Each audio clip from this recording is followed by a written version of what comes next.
காட்டுப்பள்ளி பகுதியில் வடமாநில குடியிருப்பு பகுதியில் வடமாநில தொழிலாளர் உயிரிழந்த நிலையில் அவரது இறப்புக்கு நீதி கேட்டும் இழப்பீடு கேட்டும் 1000க்கும் மேற்பட்ட வடமாநில தொழிலாளர்கள் போராட்டத்தில் ஈடுபட்டு வருவதால் பதற்றமான சூழல் ஏற்பட்டுள்ளது. திருவள்ளூர் மாவட்டம் மீஞ்சூர் அடுத்த காட்டுப்பள்ளியில் இயங்கி வரும் L&T கப்பல் கட்டும் நிறுவனத்தில் ஒப்பந்த தொழிலாளராக உத்தரப்பிரதேசத்தை சேர்ந்த அமர் பிரசாத் என்பவர் வேலை பார்த்து வந்துள்ளார்.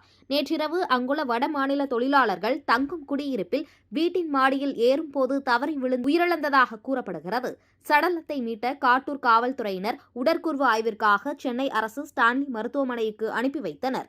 இந்த நிலையில் வடமாநில தொழிலாளி உயிரிழந்தது குறித்து விசாரணை நடத்த வேண்டும் எனவும் அவருக்கு இழப்பீடு வழங்க வேண்டும் என கூறி 1000க்கும் மேற்பட்ட வடமாநில தொழிலாளர்கள் போராட்டத்தில் ஈடுபட்டு வருகின்றனர். இதனால் பதட்டமான சூழல் ஏற்பட்டுள்ளது. பாதுகாப்புக்காக 100க்கும் மேற்பட்ட காவல்துறையினர் குவிக்கப்பட்டுள்ளனர். காட்டுப்பள்ளி சாலையில் மறியல் போராட்டத்தில் ஈடுபட்டவர்களிடம் அதிகாரிகள் பேச்சுவார்த்தை நடத்தி வருகின்றனர்.